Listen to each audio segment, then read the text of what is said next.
കണ്ണൂർ ജില്ലയിലായിരുന്നു കേരളക്കരയെ ഒന്നടങ്കം നടുക്കിയ ദാരുണ സംഭവം അരങ്ങേറിയത്. ചെറുപുഴയ്ക്ക് സമീപമുള്ള റോഡിലൂടെ ചില ആളുകൾ നടന്നു വരുന്നതിനിടയിലായിരുന്നു റോഡിന്റെ ഒരു വശത്തായി ഒരു വ്യക്തി അസ്വാഭാവികമായ നിലയിൽ കമിഴ്ന്നു കിടക്കുന്ന കാഴ്ച കണ്ടത്. ആ കാഴ്ച കണ്ട് അവിടേക്ക് ഓടിയെത്തിയ നാട്ടുകാർ കാണുന്നത് ആ വ്യക്തിയുടെ തല രണ്ടായി പിളർന്ന് ചോരയൊഴുകുന്ന കാഴ്ചയാണ്. തൊട്ടടുത്തുള്ള പുഴയിൽ കുളിക്കാൻ തോർത്തും സോപ്പുമായി ഒക്കെ എത്തിയ ആ മനുഷ്യൻ അവിടെ തലയടിച്ച് വീണതാകുമെന്ന് കരുതിയ നാട്ടുകാർ ആ വ്യക്തിയെ പരിശോധിച്ചപ്പോൾ ആ വ്യക്തി ശ്വസിക്കുന്നില്ല എന്നുള്ള കാര്യം മനസ്സിലായി. ഭയന്നുപോയ നാട്ടുകാർ സമീപത്തുള്ള വീടുകളിലൊക്കെ അക്കാര്യം അറിയിച്ചു. തൊട്ടടുത്തുള്ള വീടുകളിൽ നിന്നൊക്കെ നിരവധി ആളുകൾ ആ പ്രദേശത്തേക്ക് ഓടിയെത്തി. അപ്പോഴായിരുന്നു അപ്രതീക്ഷിതമായ ഒരു നിലവിളി ശബ്ദം നാട്ടുകാരുടെ ശ്രദ്ധയിൽപ്പെട്ടത്. വിവരമറിഞ്ഞ് അവിടേക്കെത്തിയ ആളുകളുടെ കൂട്ടത്തിലുള്ള ഒരു സ്ത്രീയും കുട്ടികളും ഉറക്കെ നിലവിളിച്ച് കരയുകയാണ്. റോസമ്മ എന്ന സ്ത്രീയാണ് ഉറക്കെ നിലവിളിച്ച് കരയുന്നത്. അവരുടെ ഭർത്താവ് ചാക്കോച്ചൻ എന്ന കുഞ്ഞുമോനാണ് റോഡിന്റെ വശത്ത് ചലനമില്ലാതെ കിടക്കുന്നത്. തൊട്ടടുത്തുള്ള മെഡിക്കൽ ഷോപ്പിലെ ജീവനക്കാരനായ ചാക്കോച്ചനെ പല ആളുകളും തിരിച്ചറിഞ്ഞു. നാട്ടുകാർ വിവരമറിയിച്ചതിനെ തുടർന്ന് തൊട്ടടുത്തുള്ള പോലീസ് സ്റ്റേഷനിൽ നിന്നും SI ഉൾപ്പെടുന്ന സംഘം സംഭവസ്ഥലത്തേക്ക് എത്തി. പോലീസുകാർക്കൊപ്പം എത്തിയ ഫോട്ടോഗ്രാഫേഴ്സ് നിരവധി ചിത്രങ്ങൾ എടുക്കുകയും ചെയ്തു. SI വിവരമറിയിച്ചതിനെ തുടർന്ന് ഫോറൻസിക് സംഘവും സംഭവസ്ഥലത്തേക്ക് എത്തി. ഫോറൻസിക് സംഘം പരിശോധന ആരംഭിച്ച് ഏതാനും നിമിഷങ്ങൾക്കകം തന്നെ ഒരു കാര്യം വ്യക്തമായി. സംഭവിച്ചിരിക്കുന്നത് നാട്ടുകാർ കരുതിയിരിക്കുന്നത് പോലെ ഒരു സാധാരണ മരണമല്ല, അതൊരു കൊലപാതകം തന്നെയാണ്. നടന്നു പോകുന്ന ഒരു വ്യക്തി സാധാരണയായി തെന്നി വീഴുമ്പോൾ അയാളുടെ നെറ്റി മുറിയാറുള്ളത് സ്വാഭാവികമാണ്. എന്നാൽ ഇവിടെ ചാക്കോച്ചന്റെ ഉച്ചയുടെ ഭാഗം പിളർന്ന അവസ്ഥയിലാണ്. തലകുത്തനെ വീണെങ്കിൽ മാത്രമേ ഉച്ചയുടെ ഭാഗം പിളരാൻ സാധ്യതയുള്ളൂ.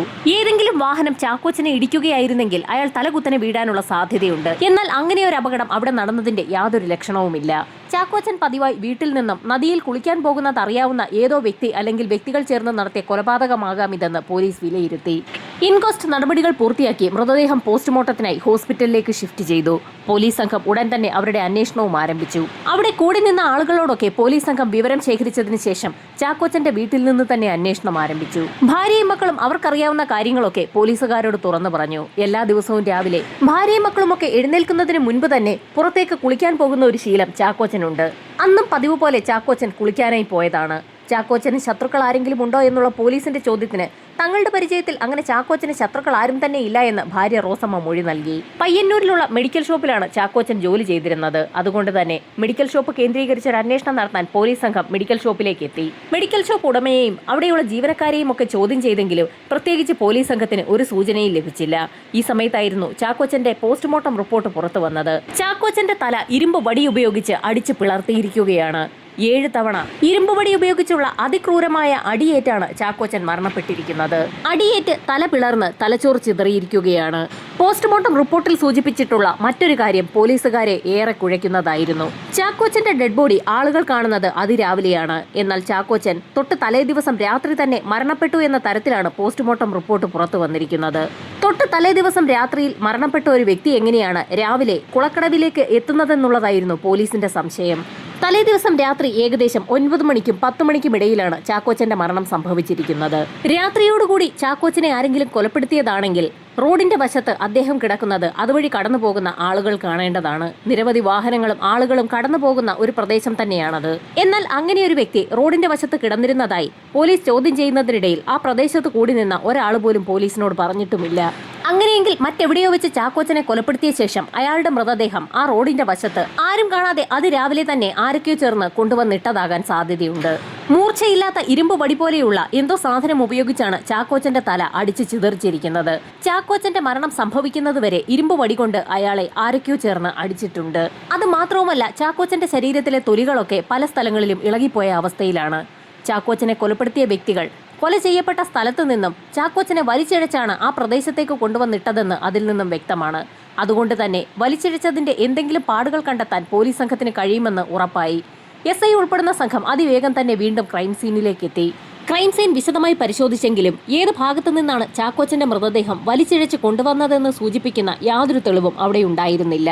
സംഭവിച്ചിരിക്കുന്നത് ഒരു അപകട മരണമാണെന്ന് തോന്നിപ്പിക്കാൻ വേണ്ടി ആ മൃതദേഹം മറിച്ചിടുന്നതിനു വേണ്ടി ഒരു ശ്രമം നടത്തിയിട്ടുണ്ട്. അത് മാത്രവുമല്ല, പോലീസിനെ ഞെട്ടിച്ച മറ്റൊരു കാര്യം ചാക്കോച്ചൻ കിടന്നതിന് സമീപത്തായി ഉണ്ടായിരുന്ന സോപ്പും തോർത്തുമാണ്.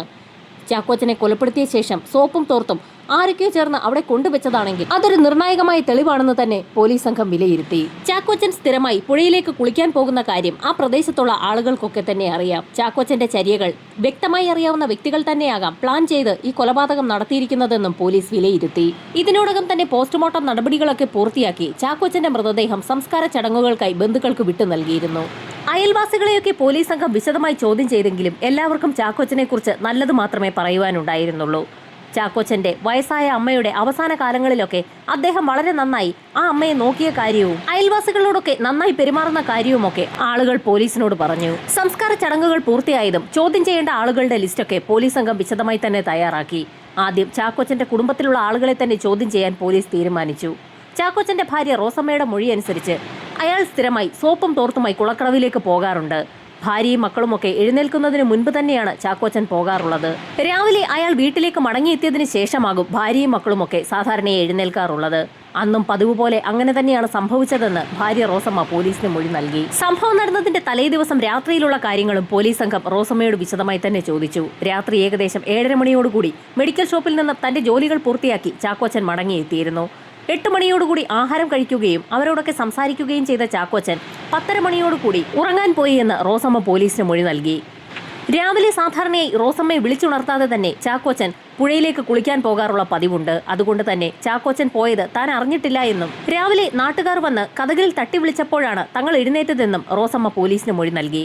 റോസമ്മയുടെ മൊഴി വിശദമായി രേഖപ്പെടുത്തിയ പോലീസ് സംഘം ചാക്കോച്ചന്റെ മകനെ ചോദ്യം ചെയ്തു തുടങ്ങി. തലേ ദിവസം ആ മകനും നല്ല ഉറക്കത്തിലായിരുന്നു. രാവിലെ നാട്ടുകാർ വന്ന് കതകിൽ തട്ടി വിളിച്ചപ്പോഴാണ് പുറത്തു നടക്കുന്ന സംഭവങ്ങളെക്കുറിച്ചൊക്കെ അറിഞ്ഞത്.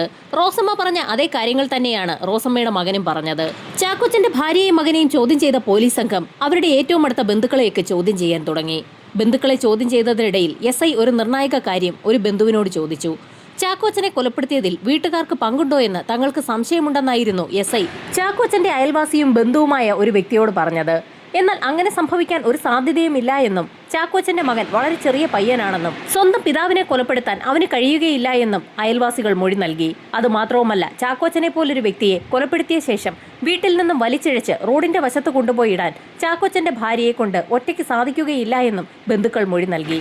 എന്നാൽ അത്രയും പറഞ്ഞ ബന്ധുക്കൾ മറ്റു ചില കാര്യങ്ങൾ കൂടി പോലീസിനോട് പറഞ്ഞു. ചാക്കോച്ചന്റെ അമ്മയുടെ മരണത്തിന് ശേഷം അവരുടെ സ്വത്തുക്കളൊക്കെ മകനായ ചാക്കോച്ചനാണ് ലഭിച്ചിട്ടുള്ളത്. ആ സ്വത്തിനെ ചൊല്ലി ചാക്കോച്ചനും ഭാര്യ റോസമ്മയും തമ്മിൽ വഴക്കുണ്ടാക്കാറുള്ളത് പതിവാണ്. ആ സ്വത്തുക്കൾ തനിക്ക് കൂടി വേണമെന്ന് പറഞ്ഞുകൊണ്ടാണ് ഭാര്യ റോസമ്മ പലപ്പോഴും വഴക്കുണ്ടാക്കാറുള്ളത്. എന്നാൽ തന്റെ മരണശേഷം തനിക്ക് ലഭിച്ചിട്ടുള്ള സ്വത്തുക്കൾ മക്കൾക്ക് ലഭിക്കണമെന്നുള്ളതായിരുന്നു ചാക്കോച്ചന്റെ പക്ഷം. അതേ ചൊല്ലി ഇടയ്ക്കിടയ്ക്ക് വഴക്കുണ്ടാകുന്നതല്ലാതെ അവർ തമ്മിൽ യാതൊരു പ്രശ്നവുമുള്ളതായി തങ്ങൾക്കറിവില്ല എന്ന് ബന്ധുക്കൾ മൊഴി നൽകി. ബന്ധുക്കൾ പറഞ്ഞ ഈ കാര്യങ്ങൾ സത്യമാണോ എന്നറിയാൻ അയൽവാസികളോടുകൂടി പോലീസ് സംഘം ഒരു അന്വേഷണം നടത്തി. സ്വത്തിനെ ചൊല്ലി അവർ തമ്മിൽ ചെറിയ തർക്കങ്ങൾ ഉണ്ടായിരുന്നു എന്നതൊഴിച്ചാൽ ആ ഭാര്യ ഭർത്താക്കന്മാർക്കിടയിൽ വലിയ പ്രശ്നങ്ങളൊന്നും ഉള്ളതായി തങ്ങൾക്ക് തോന്നിയിട്ടില്ല എന്ന് തന്നെ നാട്ടുകാർ മൊഴി നൽകി. ചാക്കോച്ചനുമായി ബന്ധമുള്ള മറ്റാളുകളെ കേന്ദ്രീകരിച്ചും പോലീസ് സംഘം അന്വേഷണം നടത്തി. എത്ര അന്വേഷിച്ചിട്ടും പ്രതിയിലേക്ക് അല്ലെങ്കിൽ പ്രതികളിലേക്ക് എത്തുന്ന ഒന്നും തന്നെ കണ്ടെത്താൻ പോലീസിന് കഴിഞ്ഞില്ല. പോലീസ് സംഘം എത്ര അന്വേഷിച്ചിട്ടും അന്വേഷണം അവസാനം കറങ്ങിത്തിരിഞ്ഞെത്തുന്നത് ചാക്കോച്ചന്റെ വീട്ടിൽ തന്നെയാണ്. അതിന് കാരണം റോസമ്മ പോലീസിന് നൽകിയിരിക്കുന്ന മൊഴിയാണ്. റോസമ്മയുടെ മൊഴി അനുസരിച്ച് 10:30 മണിക്ക് ശേഷം ചാക്കോച്ചൻ ഉറങ്ങാനായി മുറിയിലേക്ക് പോയിട്ടുണ്ട്. എന്നാൽ പോസ്റ്റ്മോർട്ടം റിപ്പോർട്ട് അനുസരിച്ച് ചാക്കോച്ചന്റെ മരണം സംഭവിച്ചിരിക്കുന്നത് അന്നേ ദിവസം രാത്രി 9 മണിക്കും 10 മണിക്കും ഇടയിലാണ്. 10 മണിക്ക് മുൻപ് മരണപ്പെട്ട ചാക്കോച്ചൻ എങ്ങനെയാണ് 10:30 മണിക്ക് ശേഷം ഉറങ്ങാൻ പോകുന്നതെന്ന് പോലീസിന് സംശയം തോന്നി. റോസമ്മയ്ക്ക് ഒരുപക്ഷെ സമയം മാറിപ്പോയതായിരിക്കാമോ എന്നും പോലീസ് സംശയിച്ചു. അത് മാത്രവുമല്ല, റോസമ്മയുടെ മൊഴിയിൽ മറ്റ് ചില വൈരുദ്ധ്യങ്ങൾ കൂടിയുണ്ട്. രാവിലെ ഏകദേശം 5:30 മണിയോടുകൂടിയാണ് സ്ഥിരമായി ചാക്കോച്ചൻ കുളിക്കാനായി പുറത്തേക്ക് പോകുന്നത്. ആ സമയത്ത് അടുക്കളവാതിൽ തുറക്കുന്ന ശബ്ദം പതിവായി റോസമ്മ കേൾക്കാറുമുണ്ട്. അടുക്കളവാതിൽ ചാരിയതിനു ശേഷമാണ് ചാക്കോച്ചൻ കുളിക്കാനായി പുറത്തേക്ക് പോകാറുള്ളത്. പിന്നീട് അയാൾ മടങ്ങിയെത്തുന്ന സമയത്താണ് റോസമ്മ എഴുന്നേൽക്കാറുള്ളത്. അന്നും പതിവ് പോലെ 5:30 മണിയോടുകൂടി ചാക്കോച്ചൻ അടുക്കളവാതിൽ തുറക്കുന്ന ശബ്ദം താൻ കേട്ടു എന്നും റോസമ്മ പോലീസിന് മൊഴി നൽകിയിട്ടുണ്ട്. ഒരുപക്ഷെ ചാക്കോച്ചനെ കൊലപ്പെടുത്താനെത്തിയ വ്യക്തികൾ വാതിൽ തുറക്കുന്ന ശബ്ദമായിരിക്കുമോ റോസമ്മ കേട്ടതെന്നും പോലീസിന് സംശയം തോന്നി. എന്നിരുന്നാലും റോസമ്മയുടെ മൊഴിയിൽ ചില വൈരുദ്ധ്യങ്ങളുണ്ടെന്ന് ഡിവൈഎസ്പി ഉൾപ്പെടുന്ന സംഘത്തിന് മനസ്സിലായി. റോസമ്മയെ കസ്റ്റഡിയിലെടുത്തൊന്ന് ചോദ്യം ചെയ്യാൻ തന്നെ ഡിവൈഎസ്പി ഉത്തരവിട്ടു. റോസമ്മയെ സ്റ്റേഷനിലേക്ക് വിളിച്ചു വരുത്തിയ പോലീസ് സംഘം വിശദമായി തന്നെ ചോദ്യം ചെയ്തു. റോസമ്മ ആദ്യം പറഞ്ഞ മൊഴിയിൽ തന്നെ ഉറച്ചു നിന്നു. എന്നാൽ CI വളരെ നിർണായകമായ ഒരു ചോദ്യമാണ് റോസമ്മയോട് ചോദിച്ചത്. റോസമ്മയുടെ മൊഴി അനുസരിച്ച് രാത്രി 10:30 ശേഷം ഉറങ്ങാൻ പോയ ചാക്കോച്ചൻ രാവിലെ ഏകദേശം 5:30 മണിയോടുകൂടി അടുക്കളവാതിൽ തുറന്ന് പുറത്തേക്ക് പോയത് താൻ കേട്ടു എന്നുള്ളതാണ്. രാത്രി 9 മണിക്കും 10 മണിക്കും ഇടയിൽ മരണം സംഭവിച്ച ചാക്കോച്ചൻ എങ്ങനെയാണ് 10:30 മണിക്ക് ശേഷം ഉറങ്ങാൻ പോയതും 5:30 മണിക്ക് ശേഷം അടുക്കളവാതിൽ തുറന്ന് പുറത്തേക്ക് പോയതെന്നുമായിരുന്നു CI റോസമ്മയോട് ചോദിച്ചത്. CIയുടെ ചോദ്യം കേട്ട റോസമ്മ ആകെ വിളറി വെളുത്തു. ശേഷം ഞെട്ടിക്കുന്ന ഒരു വെളിപ്പെടുത്തലാണ് നടത്തിയത്. ചാക്കോച്ചന്റെ അമ്മ സുഖമില്ലാതെ ഇരുന്ന അവസാന കാലഘട്ടത്തിലൊക്കെ റോസമ്മയും വളരെ നന്നായി തന്നെ നോക്കിയിട്ടുണ്ട്. എന്നിട്ടും മരിക്കുന്നതിന് മുൻപായി തന്റെ മകൻ ചാക്കോച്ചനാണ് ആ അമ്മ സ്വത്തുക്കൾ മുഴുവനും എഴുതി നൽകിയത്. ആ സ്വത്തുക്കളുടെ ഒരു ഭാഗം തനിക്ക് കൂടി വേണമെന്ന് പറഞ്ഞ് റോസമ്മ പലപ്പോഴും ചാക്കോച്ചനുമായി വഴക്കുണ്ടാക്കാറുണ്ടായിരുന്നു. എന്നാൽ തന്റെ അമ്മ തനിക്ക് എഴുതി തന്ന സ്വത്തിൽ നിന്നും ഒരു തരി പോലും റോസമ്മയ്ക്ക് നൽകില്ല എന്ന് ചാക്കോച്ചൻ വാശി പിടിച്ചു. എല്ലാ ദിവസവും അതേ ചൊല്ലി ചാക്കോച്ചനും ഭാര്യയും തമ്മിൽ വഴക്കുണ്ടാകുന്നതും പതിവായിരുന്നു. ചാക്കോച്ചൻ ജീവിച്ചിരിക്കുന്നിടത്തോളം കാലം ആ സ്വത്തിൽ നിന്നും ഒരു തരി പോലും തനിക്ക് കിട്ടില്ല എന്ന് ഉറപ്പാക്കിയ നിമിഷത്തിലായിരുന്നു റോസമ്മ ചില തീരുമാനങ്ങൾ എടുത്തത്. ചാക്കോച്ചനെ ഏത് വിധേനയും വകവരുത്തുക എന്നുള്ള തീരുമാനമാണ് ആ പകൽ റോസമ്മ എടുത്തത്. വൈകുന്നേരം പതിവ് പോലെ മെഡിക്കൽ ഷോപ്പിലെ ജോലികളൊക്കെ പൂർത്തിയാക്കി 7:30 മണിയോടുകൂടി ചാക്കോച്ചൻ വീട്ടിലെത്തി. 9 മണിയോടുകൂടി കുളിക്കാനായി പുറത്തെ ബാത്റൂമിലേക്ക് പോയ ചാക്കോച്ചനെയും കാത്ത് അടുക്കളവാതിലിന് മറഞ്ഞ് റോസമ്മ നിൽക്കുന്നുണ്ടായിരുന്നു. കുളി കഴിഞ്ഞ് വീടിനകത്തേക്ക് പ്രവേശിക്കുന്നതിനിടയിലായിരുന്നു അപ്രതീക്ഷിതമായി റോസമ്മ തന്റെ കൈവശമുണ്ടായിരുന്ന ഇരുമ്പ് പാരയുപയോഗിച്ച് ചാക്കോച്ചന്റെ തലയിലേക്ക് ആഞ്ഞടിച്ചത്. അപ്രതീക്ഷിതമായുള്ള അടിയേറ്റ് ചാക്കോച്ചൻ താഴെ വീണതും ചാക്കോച്ചന്റെ തലയിൽ ഇരുമ്പ് പാര ഉപയോഗിച്ച് റോസമ്മ വീണ്ടും വീണ്ടും അടിച്ചുകൊണ്ടേയിരുന്നു.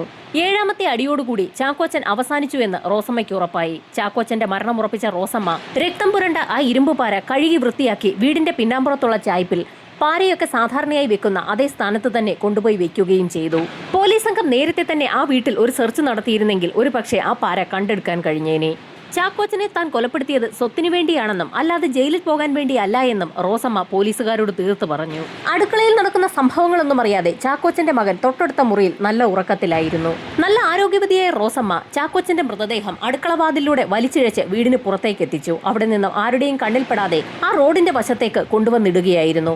ശരിക്കും പാടുപെട്ടാണ് താൻ ചാക്കോച്ചന്റെ മൃതദേഹം ആ റോഡ് വക്ക് വരെ എത്തിച്ചതെന്നും റോസമ്മ പോലീസിന് മൊഴി നൽകി.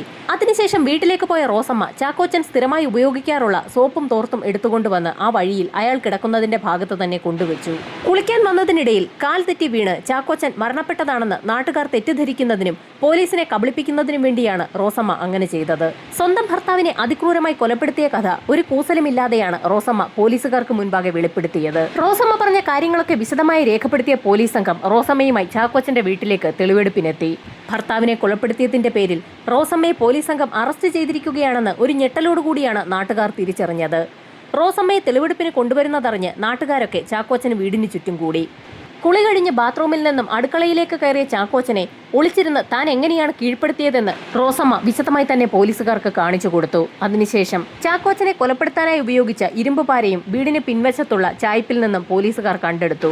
റോസമ്മയുടെയും നാട്ടുകാരുടെയും ഒക്കെ സാന്നിധ്യത്തിൽ വെച്ച് തന്നെയാണ് ഇരുമ്പുപാര പോലീസ് സംഘം കണ്ടെടുത്തത്. 10 മണിയോടുകൂടി ചാക്കോച്ചന്റെ മരണം സംഭവിച്ചിരുന്നെങ്കിലും ചാക്കോച്ചന്റെ മൃതദേഹം ആരുടെയും ശ്രദ്ധയിൽപ്പെടാതെ ഒരു ഭാഗത്തേക്ക് വലിച്ചിഴച്ചു കൊണ്ടുപോയി ഇട്ടിരുന്നു. പിന്നീട് അല്പസമയം വീട്ടിൽ കിടന്നുറങ്ങിയതിനു ശേഷം വെളുപ്പിന് ഏകദേശം 3 മണിയോടുകൂടിയായിരുന്നു ചാക്കോച്ചന്റെ മൃതദേഹം ആ റോഡിന്റെ വശത്തേക്ക് റോസമ്മ വലിച്ചിഴച്ചു കൊണ്ടുപോയി ഇട്ടത്. അസമയമായതുകൊണ്ട് തന്നെ റോസമ്മയുടെ ഭാഗ്യത്തിന് ആ സമയത്ത് റോഡിലെങ്ങും ആരും ഉണ്ടായിരുന്നില്ല. നാട്ടുകാരൊക്കെ നല്ല ഉറക്കത്തിലുമായിരുന്നു. റോസമ്മ പറഞ്ഞ കാര്യങ്ങൾ കേട്ട് യഥാർത്ഥത്തിൽ അമ്പരന്നു പോയത് റോസമ്മയുടെ മക്കൾ തന്നെയാണ്. തങ്ങളുടെ പിതാവിനെ ഇത്ര ക്രൂരമായി ആ സ്ത്രീ കൊലപ്പെടുത്തുമെന്ന് ഒരിക്കലും ആ മക്കൾ കരുതിയിരുന്നില്ല. ചാക്കോച്ചനെ കൊലപ്പെടുത്തുന്നതിന് ഉപയോഗിച്ച പാര ഒരു കവറിലേക്ക് മാറ്റി ഫോറൻസിക് സംഘം പരിശോധനയ്ക്കായി അയച്ചു. നന്നായി കഴുകി വൃത്തിയാക്കിയെങ്കിലും ഫോറൻസിക് സംഘത്തിന്റെ പരിശോധനയിൽ ആ പാരയിൽ രക്തം പറ്റിപ്പിടിച്ചിട്ടുണ്ടെന്ന് കണ്ടെത്തിയിട്ടുണ്ട്. തെളിവെടുപ്പ് പൂർത്തിയാക്കിയ പോലീസ് സംഘം റോസമ്മയുമായി അന്വേഷണം പൂർത്തിയാക്കി കുറ്റപത്രം കോടതിയിൽ സമർപ്പിച്ചു. തളിപ്പറമ്പ് കോടതിയിലാണ് വിചാരണ നടന്നത്. അപൂർവങ്ങളിൽ അപൂർവമായ കേസായതുകൊണ്ട് തന്നെ ആ സ്ത്രീക്ക് പരമാവധി ശിക്ഷ നൽകണമെന്ന് പ്രോസിക്യൂഷൻ ആവശ്യപ്പെട്ടു. എന്നാൽ പ്രതിഭാഗം അതിശക്തമായി തന്നെ വാദിച്ചു. കഴിഞ്ഞ 13 വർഷങ്ങളായി വാദപ്രതിവാദങ്ങൾ നടക്കുകയാണ്. പ്രായാധിക്യം മൂലം നിരവധി രോഗങ്ങൾ ഇപ്പോൾ റോസമ്മയ്ക്കുണ്ട്. അതുകൊണ്ട് തന്നെ റോസമ്മയുടെ പ്രായവും അവസ്ഥയും കണക്കിലെടുത്തുകൊണ്ട് തന്നെ പരമാവധി ശിക്ഷയിൽ ഇളവ് നൽകണമെന്നാണ് പ്രതിഭാഗത്തിന്റെ വാദം. പ്രായത്തിൻ്റെതായ ശാരീരിക ബുദ്ധിമുട്ടുകൾ അവരുടെ ബോഡിയിൽ തന്നെ വിസിബിൾ ആണ്. പ്രതിഭാഗം തോൽവി സമ്മതിച്ചതുകൊണ്ട് തന്നെയാണ് നോർമൽ ശിക്ഷ ആ സ്ത്രീക്ക് നൽകണമെന്ന് കോടതിയിൽ ആവശ്യപ്പെട്ടത്. പ്രതിഭാഗത്തിന്റെ ആവശ്യങ്ങളെല്ലാം കേട്ടതിന് ശേഷം വളരെ ഞെട്ടിക്കുന്ന ഒരു വിധി പ്രഖ്യാപനമാണ് കോടതി ഇപ്പോൾ നടത്തിയിരിക്കുന്നത്. സ്വന്തം ഭർത്താവിനെ ഒരു ദാക്ഷിണ്യവും കൂടാതെ അതിക്രൂരമായി കൊലപ്പെടുത്തിയ റോസമ്മ എന്ന സ്ത്രീ ഒരു ദയയും അർഹിക്കുന്നില്ല. അതുകൊണ്ട് തന്നെ റോസമ്മയ്ക്ക് ജീവപര്യന്തം തടവ് കോടതി വിധിച്ചിരിക്കുകയാണ്. കോടതി വിധി റോസമ്മയ്ക്കെതിരായി മാറാൻ പ്രധാന കാരണം റോസമ്മയുടെ മക്കളുടെ മൊഴികൾ തന്നെയാണ്. തങ്ങളുടെ എല്ലാമെല്ലാമായിരുന്ന പിതാവിനെ സ്വന്തം മാതാവ് കൊലപ്പെടുത്തിയിരിക്കുകയാണ്. അതുകൊണ്ട് തന്നെ മക്കൾ അമ്മയായ റോസമ്മയ്ക്ക് എതിരായ മൊഴിയിൽ തന്നെയാണ് ഉറച്ചു നിന്നത്. ആ മക്കളെ സ്വാധീനിക്കാൻ ഡിഫൻസിന്റെ ഭാഗത്തു നിന്നും പല ഇടപെടലുകൾ ഉണ്ടായെങ്കിൽ പോലും അവരുടെ മൊഴിയിൽ തന്നെ ആ മക്കൾ ഉറച്ചു നിൽക്കുകയായിരുന്നു.